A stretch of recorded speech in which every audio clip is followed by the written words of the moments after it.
Good evening, नमस्कार। मैं विजयलक्ष्मी गुप्ता आप सभी भावी मुख्य सेविका बहनों का अपने चैनल पर स्वागत करती हूं और आशा करती हूं कि आप सभी स्वस्थ होंगे और मस्त होंगे।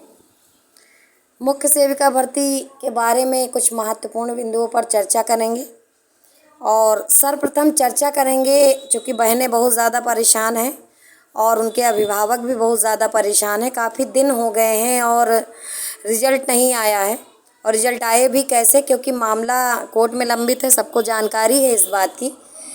काफ़ी दिनों के बाद जब 4 जुलाई को मामला न्यायालय में गया तो वहाँ पर सुनवाई नहीं हो पाई समय के अभाव के चलते, और नेक्स्ट जो आपकी डेट लगी है वो 12 जुलाई लगी है। इसी बीच में एक घटनाक्रम घटा जिसको लेकर के जो मुख्य सेविका के अभ्यर्थी हैं एक तरफ तो काफ़ी उत्साहित हैं और दूसरी तरफ काफ़ी ज़्यादा परेशान और पीड़ित भी हो गए हैं।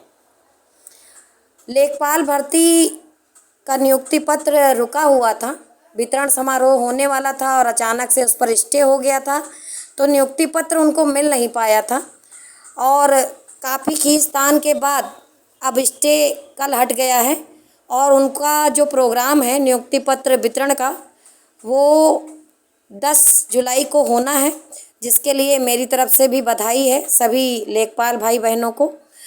लेकिन इनका जो भी मामला रहा उसको देख करके मुख्य सेविका भर्ती अभ्यर्थी जो सक्रिय अभ्यर्थी हैं, जो सक्रिय नहीं है वो तो जैसे पहले पड़े हुए थे वैसे अब भी पड़े हुए हैं, बस वो देखते रहते हैं चैनलों पर और इधर उधर की कहीं से कोई न्यूज़ मिलेगी तो अपना देख लेंगे, मन होगा, और नहीं मन होगा तो कोई बात ही नहीं।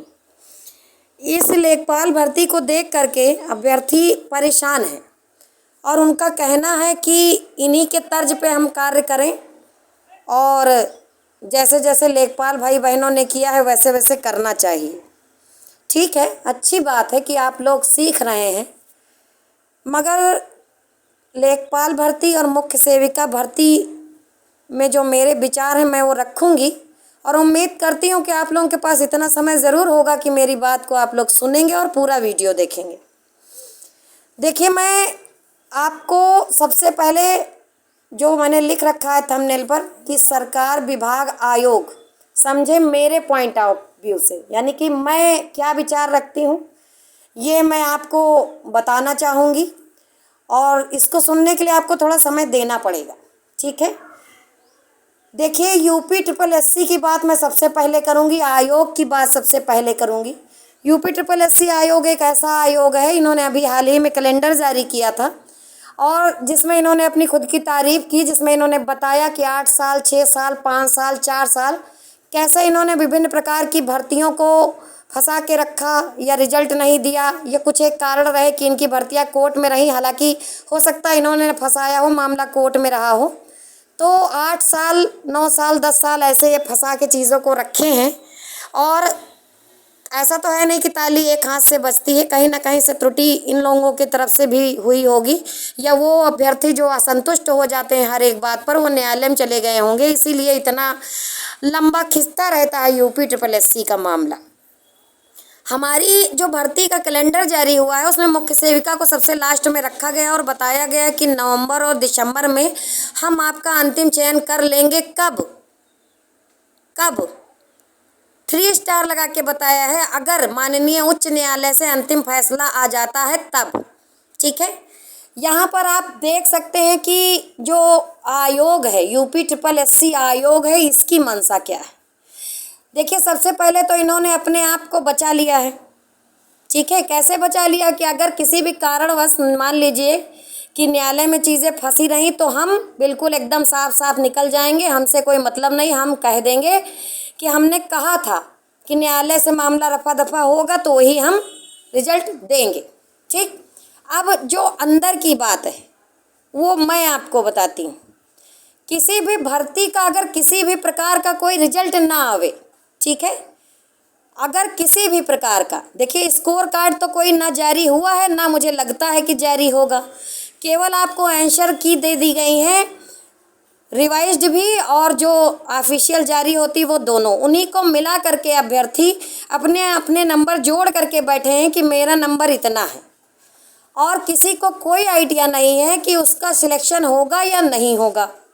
ठीक है, आज 9 महीने लगभग बीतने को हैं और किसी को ये श्योरिटी नहीं है कि वो टॉपर है या लोअर है, वो या बीच में है, क्या है उसको नहीं पता है। जानबूझकर ऐसा किया गया, ऐसा नहीं है कि तुरंत स्टे लग गया था। ठीक है, रिवाइज्ड आंसर की आने के बाद भी इतना समय था कि अगर चाहते तो रिजल्ट दिया जा सकता था, डीवी रिजल्ट दिया जा सकता था, लेकिन मामले को फंसा के रखा गया और इंतज़ार किया गया कि स्टे लग जावे। ठीक है, और जब स्टे लग गया और आपको पता है कि जब रिजल्ट ही नहीं आया किसी प्रकार का, तो 34 के 34,000 लोग संशय में हैं कि मेरा होगा या नहीं होगा। अब मैं बता रही हूँ, मुझे जहाँ तक ऐसा लगता है, ये मेरे व्यक्तिगत विचार हैं कि आयोग ने ऐसा जानबूझकर किया कि यदि किसी भी प्रकार का कोई रिजल्ट आएगा नहीं और श्योरिटी के करीब भी लोग पहुँचेंगे नहीं, तो संगठित कभी होंगे नहीं। और जब संगठित नहीं होंगे, जब रिजल्ट के लिए संगठित नहीं होंगे, उनको भाई जब तक श्योरिटी नहीं होगी कोई संगठित होगा नहीं। जब संगठित नहीं होगा तो मामला ऐसे ही फंसा रहेगा, क्योंकि संगठन की अगर कमी रहेगी तो ना तो ये कोर्ट में लड़ पाएंगे, ना ज़मीन पे लड़ पाएंगे, ना आयोग का घेराव कर पाएंगे, ना किसी और से कुछ कह पाएंगे। मुझे ऐसा लगता है कि ये आयोग की मंशा है और आप लोग अगर इसको ध्यान से सोचेंगे तो आपको पूरी रणनीति समझ में आ जाएगी कि आपको किसी भी प्रकार का रिजल्ट सिर्फ इसलिए नहीं जारी किया गया है और ना किया जाएगा कि कहीं आप संगठित ना हो जाएं, क्योंकि इनका कार्य ही है भर्ती फंसाना। अब बात करेंगे विभाग की। विभाग क्या चाहता है? देखिए, आईसीडीएस विभाग जो है, आपने शुरुआत से भी देखा है कि आईसीडीएस विभाग एकदम सुस्त रहा है। अगर ये सुस्त ना होता, भर्ती को लेके गंभीर होता, तो आपकी ये भर्ती पर स्टे लगता ही नहीं। स्टे जो हुआ है, जब इन्होंने समय पर जवाब नहीं दिया, समय पर अपना पक्ष नहीं रखा, तभी स्टे लग गया। आज भी वर्तमान समय की बात कर रही हूँ मैं, 1-2 दिन पहले की बात कर रही हूँ कि जब अभ्यर्थी इनके पास जाते हैं तो यह अभ्यर्थियों का मनोबल कैसे तोड़ते हैं, मैं एक लाइन में अभी आपको समझा देती हूँ। जो भी अभ्यर्थी संघर्ष करने जाते हैं, चाहे उनका 70 नंबर हो, चाहे 80 नंबर हो, चाहे 60 नंबर हो, चाहे 55 नंबर हो, उनसे पहला प्रश्न यही पूछते हैं कि आप लड़ने आई हैं, आपको पता है कि आपका हो जाएगा, आप श्योर हैं कि आपका हो जाएगा। ऐसा ना हो कि आप यहाँ आए विभाग में और इतनी मेहनत करें, बाद में आपका हो ना, तो इसको आप क्या कहेंगे? देखिए, मैं रिलेट करके चीज़ों को बता रही हूँ। आयोग ने जो किया उसी का समर्थन विभाग कर रहा है और लोगों को तोड़ रहा है। यानी कि जो लड़कियां संघर्ष कर भी रही हैं तो उनसे ये कहा जा रहा है कि आपका होगा या नहीं होगा। जब आपको कंफर्मेशन नहीं है तो आप क्यों दौड़ रही हैं? आप इंतज़ार करिए सरकार के फैसले का, रिजल्ट आने का। जब लड़कियां कहती हैं कि समय से रिजल्ट आ जावे ताकि हम फोकस कर पाएँ अन्य परीक्षाओं पर, तो बोला जाता है कि इतनी जल्दी है तो आप प्राइवेट वकील कर लीजिए और थर्ड पार्टी बन जाइए। ऐसा विभाग से बोला जाता है, जबकि विभाग में बहुत सारे लेटर विभाग को लिखे गए, बहुत सारे लेटर मुख्यमंत्री जी को लिखे गए। अब मैं बात करूंगी सरकार की। उत्तर प्रदेश में जो सरकार है वो बहुत गंभीर सरकार है। माननीय मुख्यमंत्री जी एक ऐसे व्यक्ति हैं कि कोई भी अदना सा भी प्राणी वहाँ पर अपनी समस्या लेकर के जाता है तो उसको संज्ञान में लेते हैं और त्वरित कार्रवाई करते हैं। और ऐसा हम लोगों के साथ भी हुआ है।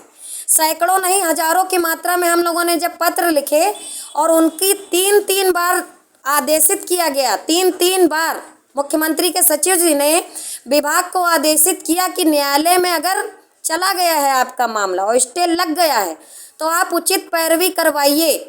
ठीक है, उसके बावजूद भी मैं कल परसों की बात बता रही हूँ, विभाग द्वारा ये बोला जा रहा है कि आप स्वयं अपना केस लड़िए। ये बताइए कि माननीय मुख्यमंत्री जी का आदेश है कि आप उचित पैरवी कराइए, तो आप अभ्यर्थियों से बोल रहे हैं। अभ्यर्थी बेरोजगार हैं तो कहाँ से इतना पैसा लेकर के आवें?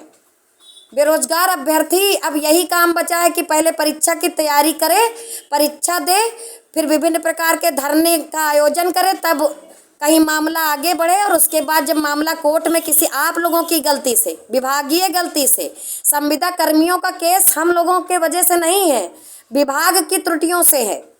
जो विभाग 19 साल से उनकी संविदा बढ़ाता रहा, तब ये गवर्नमेंट नहीं थी, कोई और गवर्नमेंट रही होगी। तब से लेके अब तक संविदा बढ़ाते रहे आप लोग, तो ये आप लोगों की गलतियां थी। हम लोगों का कसूर क्या है? क्या हमने अधियाचन दिया था?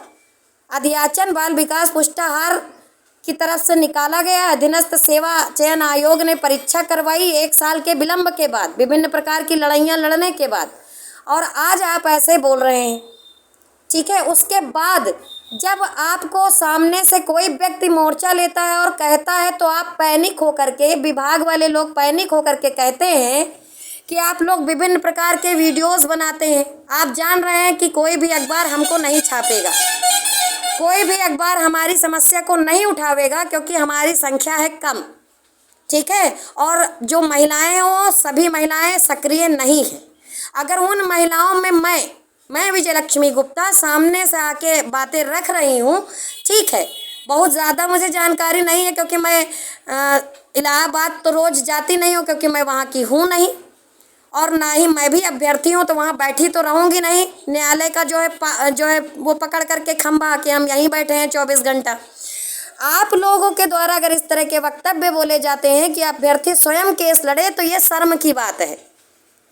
हमारी सरकार हमारे प्रति गंभीर है, और ये मैं जानती हूँ, इसका सबूत भी मेरे पास है।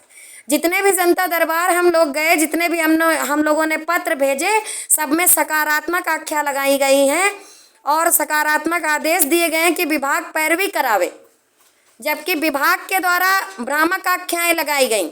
5 मार्च के बाद क्या हुआ, आज तक किसी आख्या में मेंशन आपके द्वारा नहीं किया गया है, ठीक है।